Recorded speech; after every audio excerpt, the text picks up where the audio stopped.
issue in our society where there is a lot of stigmatization, especially if you put yourself out there as a lady. Like, from our perspective, guys, we feel like she's big, she can't. Like, you are young, you're not married yet, but do you have like that kind of experience where somebody likes you, but because he feel like you put yourself out there, no, she can't really stay to be a housewife and that kind of things. Do you ever experience that?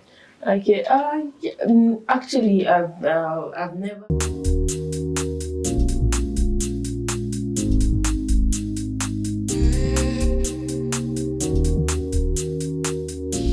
Hello and good day, everyone. If you are listening during the day, and good morning if you are listening in the morning.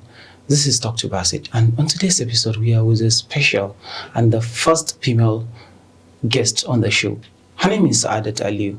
Aliyu is a tech entrepreneur. She is the founder of Shamrock, an innovation hub that puts female and youth on the radar of how they can be sustainable and make sure that the wave of technology doesn't leave them behind. They are equipped and skilled, especially when it comes to metaverse, Web3, and all that trend that is going on. But she came to the radar when she did her app about rape and sexual gender-based violence reporting app. But let's look back to the story. Where does it start? Okay. Hi everyone. So, when did what start? The whole career thing about tech. Because if you look at northern Nigeria, like, tech is something that's very few people are getting into, and because we are used to trade and everything, and adding more, you are a lady, and always worldwide there is complaint that it's more of male dominant area. So how did you start? Okay. Actually, it all started as a hobby, just playing around. We have a computer when I was very young, at a very young age, and I have my brother was learning then computer also. So he whatever he learned from school, I think it was a school named Uptech then, and early 2000. So when he come back, he will teach me about some stuff, and then I'll just practice. It was just started as a hobby actually, but it later on become a passion and also a career path. I can remember like the first time I saw you is somewhere around 2016-17 during Andela Learning Community stuff, ALC. I think 102. That is the first time I get to know you in the ecosystem of tech in northern Nigeria. And since from then, it has been a really great stuff. So yeah, I think that was the first community I've ever joined. I was never out on the lines. I think it was Android Learning Community then before it became Andela. Yeah. Andela yeah. Then I would join the community. That was the first time I joined a community. How did community support it in making your career? Because a lot of people are feeling like, let me learn alone. No, it was really amazing. I met lots of amazing people then, especially I think my first mentor, Android mentor was Abdurrahman Suleiman. Yeah. So Aman Suleiman. So I think he was very supportive, because then as an introvert, when I joined the community, I don't even want to, people around and all those stuff. I was feeling a bit skeptical about everything, but he made me feel like, okay, you are home. Yeah.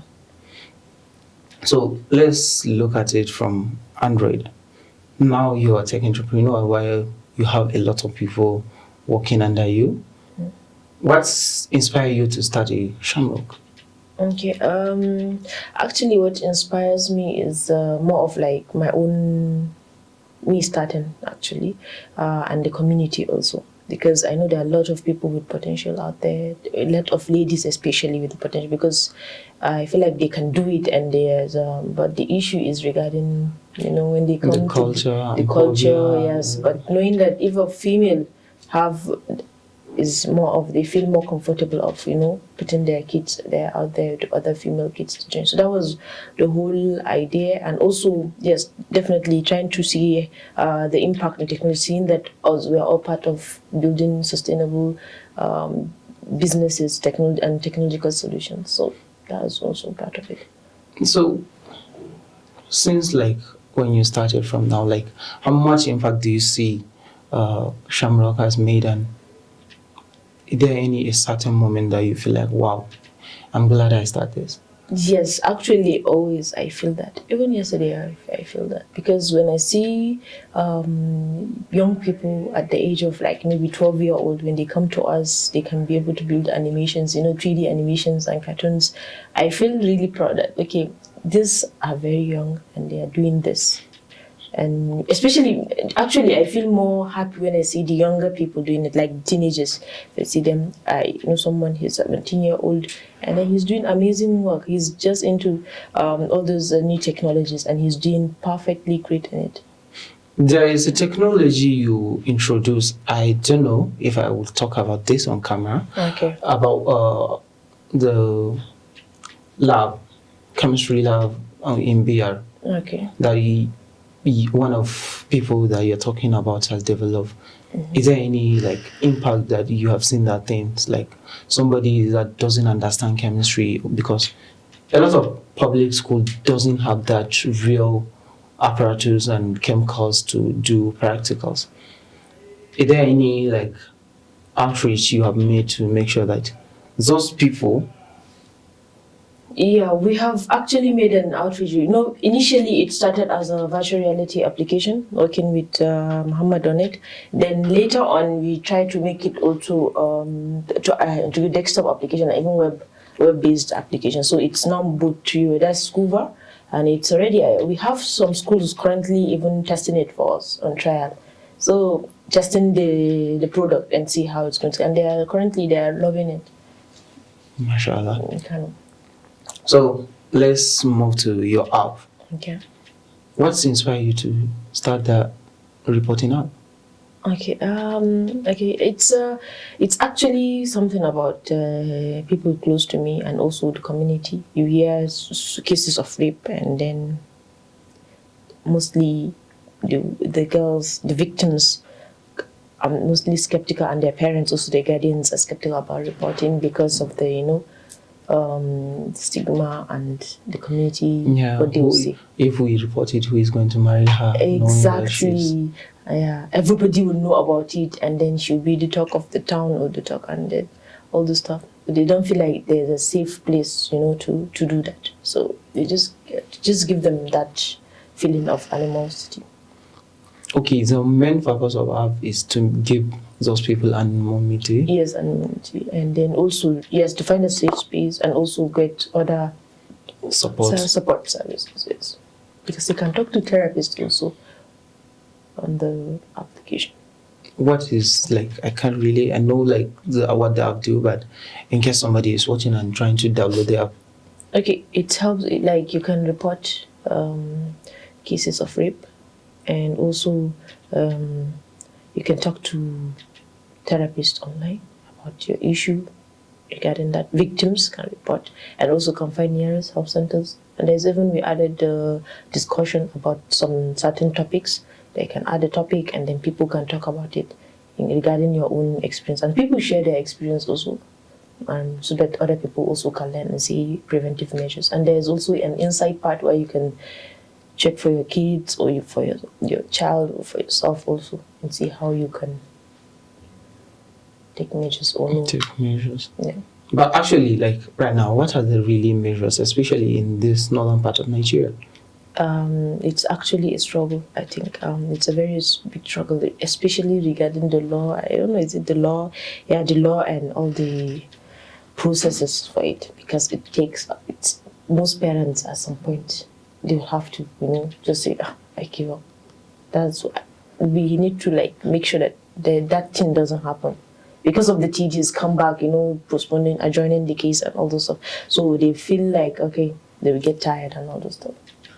Most of so even if they do at the process of and it's something, that needs thorough investigation and all those stuff. But the duration takes a lot of time. And most of our people, the guardians of the victims, just give up at the long run. Okay. Do you plan in maybe in the near future to have what would they call support group although it's not something that we really do around here, but the community is more like a virtual support group. Do you think like you can have support group, especially for the guardians? Because when you hear somebody has achieved some certain thing you want to achieve, and you feel like, okay, what is the process you follow and that thing, it might encourage more people, and it will make the measures like, if people know like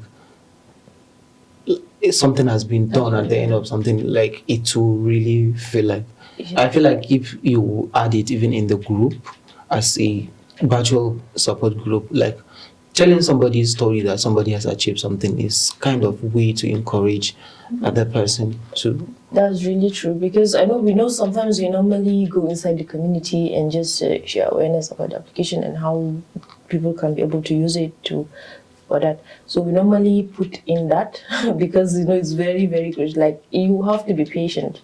Like sometimes it's your child, it's your person. You need to the right need to be taken, because the perpetrators will always continue doing this as long as you're not reporting, you're not waiting for the case to be, to get the verdict to be done, something exactly. like. So, Like after this, like, is there any other service that Shamrock is doing after like training case and? Yeah, we do a lot of training, especially in new technologies. That's what we're focusing on. Like, we do coding for kids, and also if they're interested in learning 3D animations, yeah, we do that also, and normal basic learning of computers for kids. We start from the age of 6 to, that's the minimum. Yeah, the eldest people have been really kind of people that is hard to talk to, especially when it's come to tech. Have you ever had someone like come to learn who from the age of 45, 50? Yeah. And you'd be surprised how dedicated and interested they are. It's just mostly the issue that arises is the time, maybe someone will be doing and then something will come up, they have to travel and those stuff. But they are really like into it. They love it. But I just feel like there's some time issue constraints, yes. So, like, do you plan to? There is a lot of courses online that like, and my only thought is when I started my career in tech, I started as Android developer, as you started back somewhere around 2013, and from my own perspective, I realized like there are a lot of good developers here, but they lack publicity. They like users that will use their app, because at that time when you develop something, people hold it on their computer, and that's what's inspired me to start a program in Aliyu 24, so that at least some people places will go to people and stuff like that. And also a YouTube channel that I talk about technology in Hausa language. So what are you doing for publicity to make sure like the indigenous people that like mostly English become a barrier to them, how they will get access to technology? Okay, so actually in our hub we don't care if you speak Hausa or English.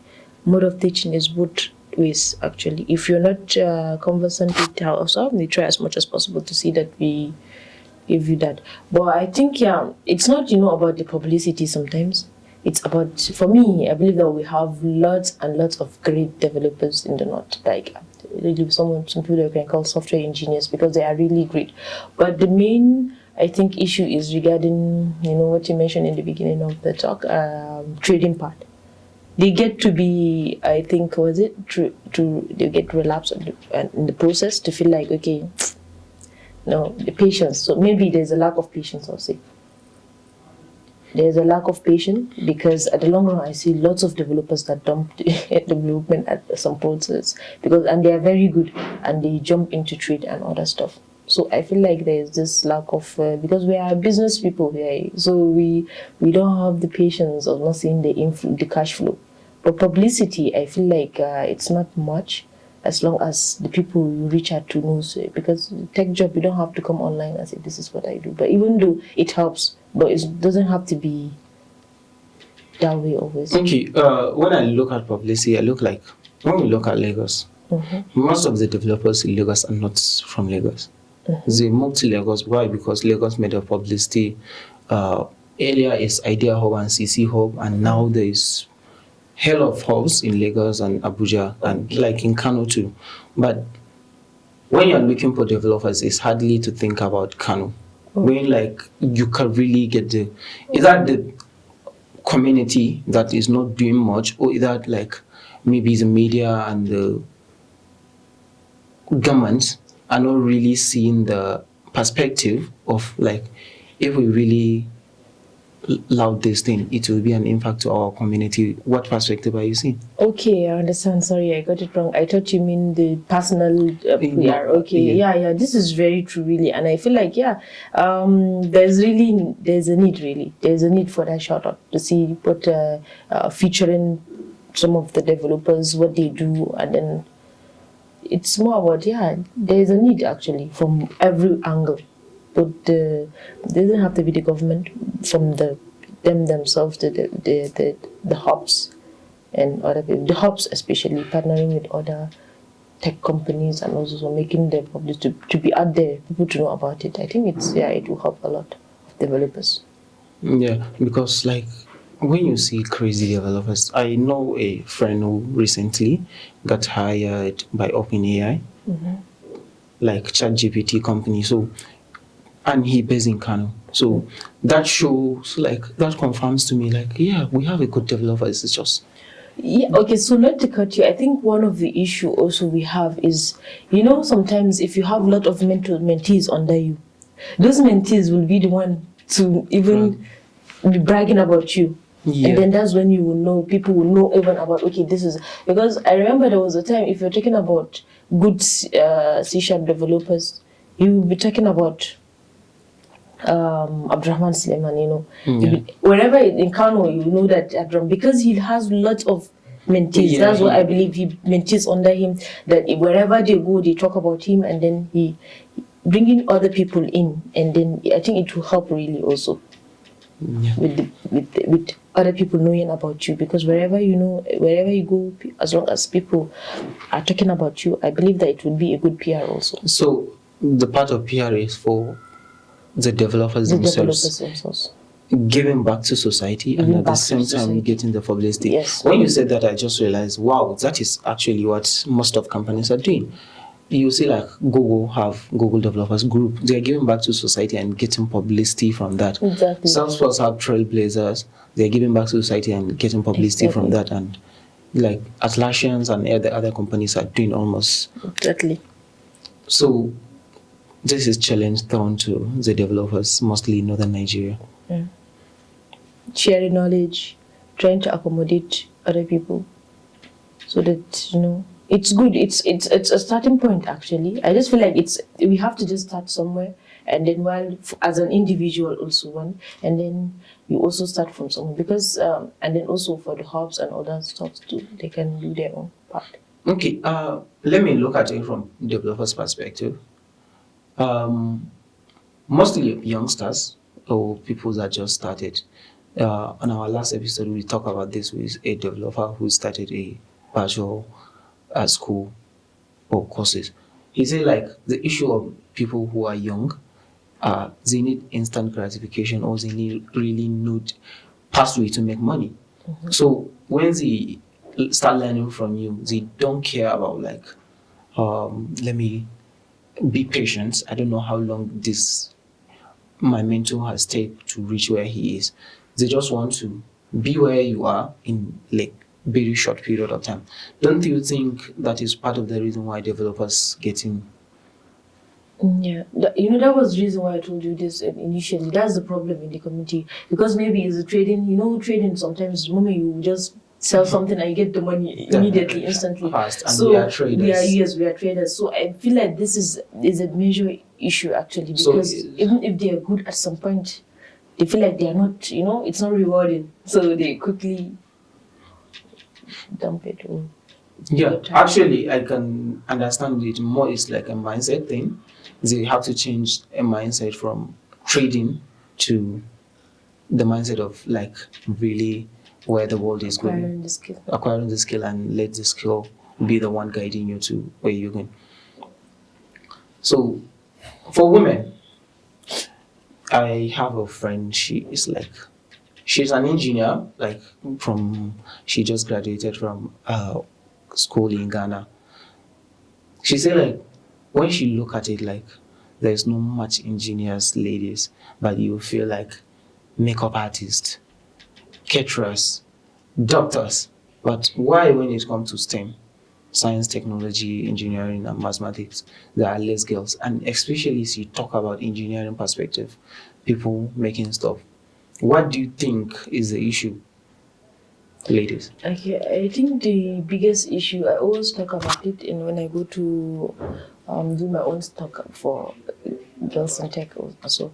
I believe one of the major challenges is, the lack of role models. You don't normally see them out there. And one is the problem of trying to get the money easily, rewarding part one, and there are also less role models because there are less role models for them to see and see the impact they are making. Sometimes you don't do that, but this makeup and then other stuff have lots of amazing people doing there, successful people there, so they are always looking up to them and say that okay, this is something also I can do. So I think it's lack of role models because always ladies have when they see other ladies doing something and they see them doing great. It's a good thing actually. They wanted to be like that person. They wanted to be, there's this competition going on around. Yeah. So lack of role models I think is one of the biggest challenge. How can we solve it?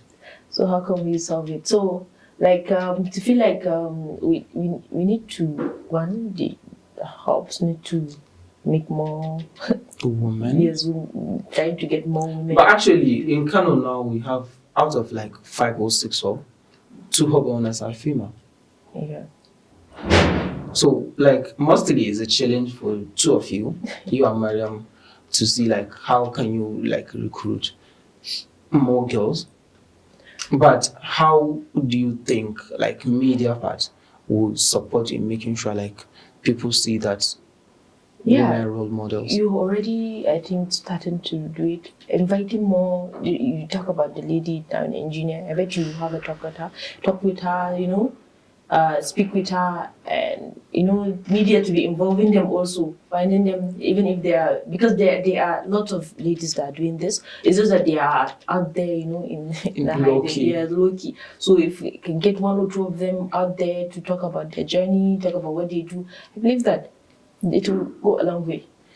Okay, we have an issue in our society where there is a lot of stigmatization, especially if you put yourself out there as a lady. Like, from our perspective, guys, we feel like she's big, she can't. Like, you are young, you're not married yet, but do you have like that kind of experience where somebody likes you, but because he feel like you put yourself out there, no, she can't really stay to be a housewife and that kind of things. Do you ever experience that? Okay. Actually, I've never. I know of other people, but I've never encountered such.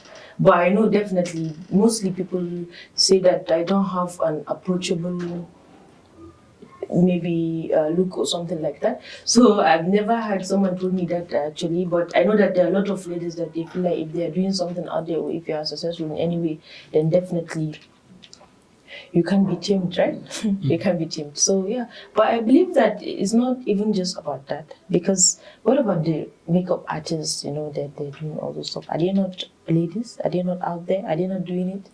So I feel like it's just,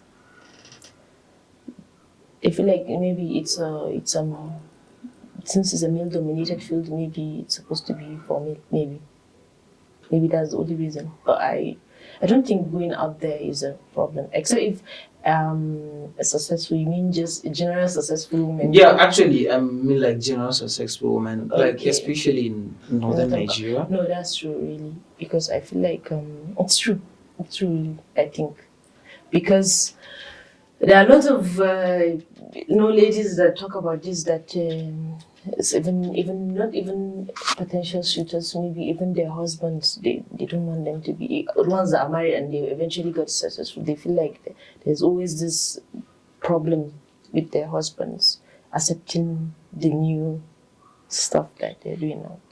Like, how do you think male perspective will understand and allow such people? Like, what is the thing that they are most understanding? Okay, so let me talk the tech perspective. What I always tell from the tech perspective about this, so what I feel like, actually, I think tech is one of the most flexible field in the world, Yeah. because as you can see now that when it comes to remote job, the tech is advanced actually, Yeah, mostly it's only Yeah. tech that are really remote. Yes, Any other remote. job. It doesn't have to be. So you see, and now with remote jobs, always you see lots of people can get gigs, and then your wife, if you feel like you have that kind of set of mentality, your wife will be at home, and then at the comfort of her home, she'll be getting the gigs, getting the work, and then that is for our. She can even get more money than you while Yes, she's exactly while working at. So you just have to let her do it. Let them do it. You are a graduate from Bayero University and No, actually no, from Federal College of Agriculture. Federal College of Agriculture. Sorry. Yeah. Okay, and right now, like, you are in tech. What do you like? I can hardly remember what course did you study? Computer science. Computer science. Okay, you're still relevant. So my thought is, most of people right now, like, for example, there are a lot of people that study economics that are very good AI developers and other things. Does school really matters when starting in tech? No, it doesn't really. It doesn't. For me, it's just a coincidence actually. They're studying it, but I think it doesn't really. Only the school. That what I love about school when you go to school, it helps you know the theoretical part, because you need that also to be a great software engineer. Like when we're talking about DS, data structure. Yeah. Yes, and algorithm. You see that part. Algorithm, It is you when you need that kind of need that kind of theoretical part. So if you go to school, you can get that, because it's. I believe that until later on, that's when you get to, maybe if you start getting some stuff you need to maybe You start read going books. for job interviews. Maybe that's when you know that you need it. But at the long run from school, you can have the basic of it, and then you can continue from there. Yeah, when you said that, I really grasp it, because I can remember there was a time we were talking with Matoli. I saw him busy with pen and paper, he's down, like, guy, what are you doing? He said he has been with this paper for 2 days. There is an algorithm he is trying to sort, like every way he follow, like it's dead end. So he's we are working after we left the place, but he's still trying to sort. So which you he has to really sort it on a paper before he go and write the code about it. So that is when I realized, wow. So for you to write, mostly when it comes to data structure and AI, you need really that theoretical part, because you have to do it in paper before you. That's why you see in movies and everything, they're doing it in either whiteboard or in glasses to the office. So what is your experience as for Silicon Valley? Because you attend Facebook F8. Yeah, actually, it is. I say it's a great experience, because you see lots of amazing engineers, doing amazing stuff out there, and then happen. So it's a great experience really going there, because you see just a lot of amazing people doing the stuff that you're seeing. You meet with the actual people doing it, and then they all have a story. All those kind of this is. Yeah, like when you are in a space where the tech giants are and the experience. That's the experience too, yeah. So, anything you are trying to tell to our audience? But actually, before then, these 3 questions, we are trying to make them think. If you had to meet one person, dead or alive, who would that be? For what exactly? Anything. You personally, if you are to meet that person, to meet that one person again, or to meet him for the first time, who would that be? Meet that person again, to see that person again. Definitely it would be my mother. It's going to be her. Yeah, to see her. Why? Yeah? Why? Because I just feel like I just miss her a lot. So maybe there are so many things that I need to tell her. Yeah, I think that was it. Uh, if you're going to like do one thing for the rest of your life, those one thing, what is that thing that you can continue to do as a career, As a as a career, hobby? as a hobby. I think it's impacting. It's just impacting my knowledge. At some point, I should have been a teacher, but I don't want teaching. I just want mentoring. I love doing that. Mentoring. Yes, mentoring people, guiding. Okay. I think we can say thank you because everybody that get knowledge and understand the value of people that impacted his knowledge want to share and give back to the society, and you're really doing your best and becoming the role model to a lot of young girls, and we will try as much as we can as a media company to keep putting women that are doing amazing things so that people have that courage, that zeal to take step, and when we get those people, put them to you. Thank you very much. Thank you very much.